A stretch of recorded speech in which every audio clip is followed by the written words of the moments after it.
नमस्कार दोस्तों, स्वागत है आपके अपने यूट्यूब चैनल है इस मेडिकल इंस्टीट्यूट में। आज मैं आपके लिए मानव वृक्क, जिसे कि हम ह्यूमन किडनी भी कहते हैं, इससे जुड़े टॉप 20 क्वेश्चन इस वीडियो में लेके आई हूँ, जो आपके किसी भी कम्पिटिटिव एग्जाम के लिए काफ़ी ही ज़्यादा यूजफुल होने वाला है। तो चलिए बिना टाइम वेस्ट किए हुए हम अपने फर्स्ट क्वेश्चन की ओर चलते हैं।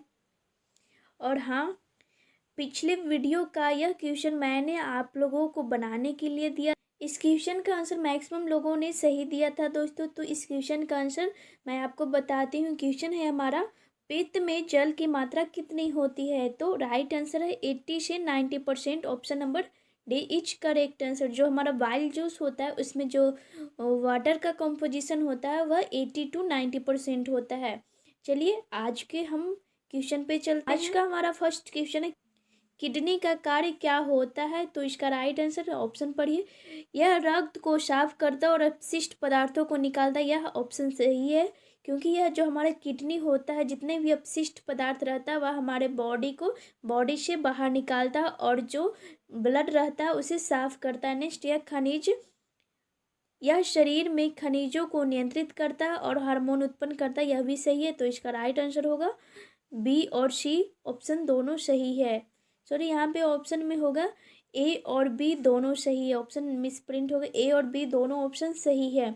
किडनी का मुख्य कार्य अन्न अपशिष्ट, नमक और खून से अधिक पानी, जहरीले पदार्थ को हटाना और मूत्र के जरिए उन्हें बाहर निकालना है। यह रेनिन हार्मोन पैदा करता है, जो रक्तचाप को नियंत्रित करने में मदद करता है। चलिए नेक्स्ट, किडनी का आकार कैसा होता है? दोस्तों आप लोग फिगर में देखिए किडनी का आकार कैसा होता है। तो इस क्वेश्चन का आंसर आप लोग कमेंट बॉक्स में ज़रूर दें।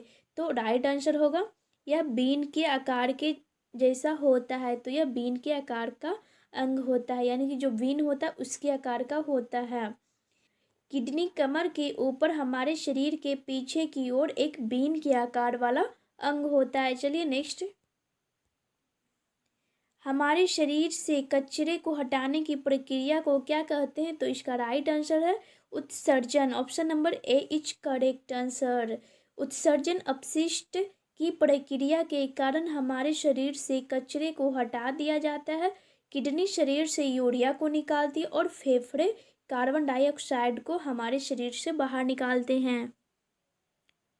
चलिए नेक्स्ट क्वेश्चन, यदि कोई व्यक्ति डायलिसिस पर होता है तो वह किस बीमारी से पीड़ित है?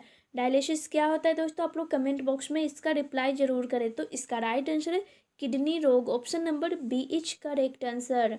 अगर किसी व्यक्ति का किडनी खराब हो जाता है तो उसके स्थान पर कचरे के पदार्थ यूरिया को अलग करके एक व्यक्ति के खून को साफ करने के लिए इस्तेमाल की जाने वाली प्रक्रिया को डायलिसिस कहा जाता है। चलिए नेक्स्ट, किडनी रोग से पीड़ित होने के लक्षण क्या है? तो इसका राइट आंसर है दोस्तों, क्या है? उच्च रक्तचाप यानी कि हाई ब्लड प्रेशर, श्वसन समस्या यानी ब्रीदिंग प्रॉब्लम, चेहरा पैर हाथ पर सूजन होना, यह भी होता है। तो इसका राइट आंसर होगा उपरोक्त सभी। Option number D is correct answer.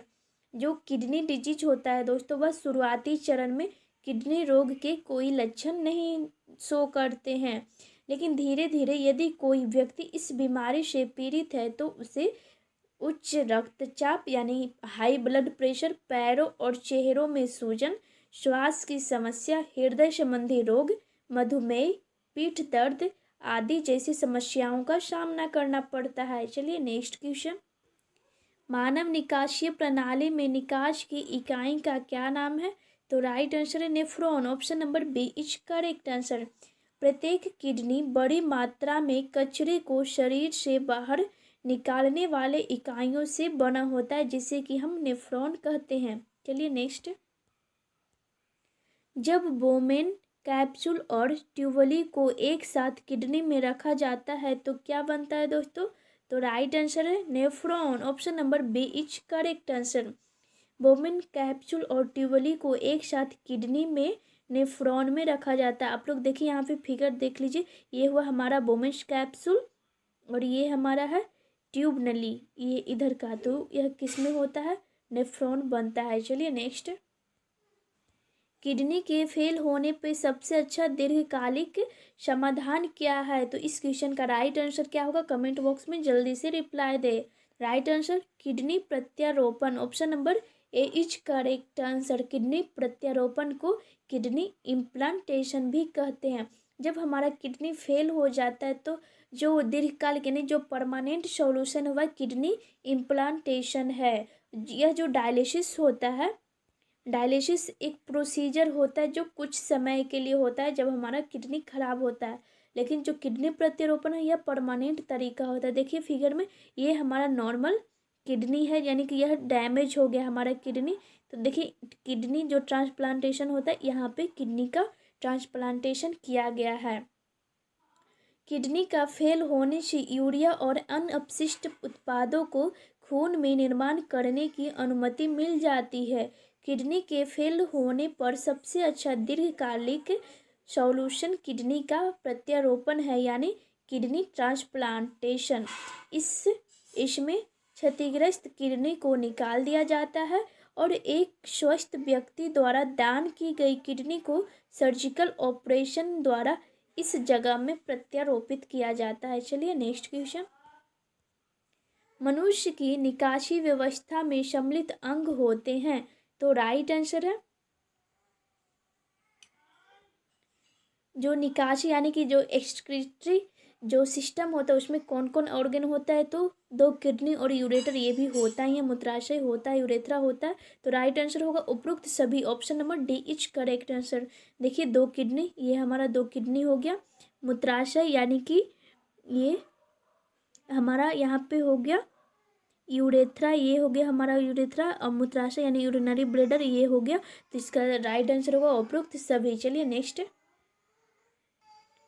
Kidney हमारे शरीर में कहाँ मौजूद होती है? तो इसका राइट आंसर होगा शरीर के पीछे कमर के ठीक ऊपर। आप लोग फिगर भी देखिए, ये हमारा जो शरीर है इसके पीछे पाया जाता है यहाँ पे, और जो ये हमारा कमर होता है इसके ठीक ऊपर वाले रीजन में पाया जाता है। मनुष्य में किडनी उदर गुहा में रेट्रोपेरिटोनियम नामक रिक्त स्थान में स्थित होता है। कौन सा स्थान में? तो रेट्रोपेरिटोनियम वाले स्थान में। चलिए नेक्स्ट। दाहिना किडनी का बाएं से थोड़ा नीचे होने का क्या कारण है? दोस्तों जो बायां किडनी होता है वह दाहिनी किडनी से थोड़ा नीचे होता है, तो इसका कारण है कि दाहिना और लीवर द्वारा घेरी गई काफ़ी जगह, जो हमारा ये जो डाइजेस्टिव पार्ट होता है यहाँ पे देखिए इस साइड में राइट साइड में लीवर होता है, इसलिए जो राइट ब्रिक होता है यानी राइट जो किडनी होता है यह थोड़ा नीचे स्थित होता है बाएं किडनी से। चलिए नेक्स्ट। मानव शरीर में गुर्दे इसी तरह से विस्तारित होता है, तो राइट आंसर है इसका 12वीं वक्षीय कशेरुका से तीसरी काठ कशेरुका तक, option number D is correct answer है। यानी कि जो हमारा 12 वर्टिब्रा कॉलम से होता है वह थर्ड वर्टिब्रा कॉलम तक ये जो ह्यूमन किडनी होता है वहाँ तक विस्तारित होता है। चलिए नेक्स्ट क्वेश्चन। किडनी की कार्यात्मक इकाई क्या है? तो इसका right answer nephron, option number B is correct answer. Kidney की कार्यात्मक इकाई नेफ्रॉन है। चलिए नेक्स्ट। निम्न में से मानव शरीर का वह कौन सा अंग है जो उसमें जल के संतुलन के लिए उत्तरदायी है? तो राइट आंसर है option number C is correct answer गुर्दे, जिसे कि हम किडनी भी कहते हैं। तो मानव शरीर का वह अंग किडनी है जिसमें जल के संतुलन के लिए उत्तरदायी है। चलिए नेक्स्ट। मानव में गुर्दे का रोग किसके प्रदूषण से होता है? तो राइट आंसर है cadmium, option number A is correct answer. जो किडनी का डिजीज होता है वह कैडमियम के प्रदूषण के कारण होता है। चलिए नेक्स्ट। निम्न में से कौन सा काम गुर्दा नहीं करता है? तो ऑप्शन है रक्त का पीएच का नियमन यह करता है, शरीर में उपापचयी अपशिष्ट का निष्कासन यह भी करता है, और प्रतिरक्षा तत्वों का उत्पादन यह किडनी नहीं करता है दोस्तों। तो option number C is correct answer. जो किडनी का काम प्रतिरक्षा तत्वों का उत्पादन करना नहीं है दोस्तों। चलिए नेक्स्ट। स्तनधारी में उत्सर्जन का एक महत्वपूर्ण कार्य निम्नलिखित में से कौन सा अवयव करता है? तो स्तनधारी में यानी कि ह्यूमन सब में कौन करता है? तो गुर्दे यानी कि ब्रिक, option number B is correct answer. उत्सर्जन जितने भी हमारे बॉडी में अपशिष्ट पदार्थ है तो उसका निष्कासन कौन करता है, तो हमारा किडनी करता है। चलिए नेक्स्ट, निम्नलिखित में से मानव शरीर की किस प्रणाली से नेफ्रॉन संबंधित है, तो इसका राइट आंसर है उत्सर्जन प्रणाली, option number B is correct answer. उत्सर्जन प्रणाली को हम इंग्लिश में एक्सक्रीटरी सिस्टम भी कहते हैं।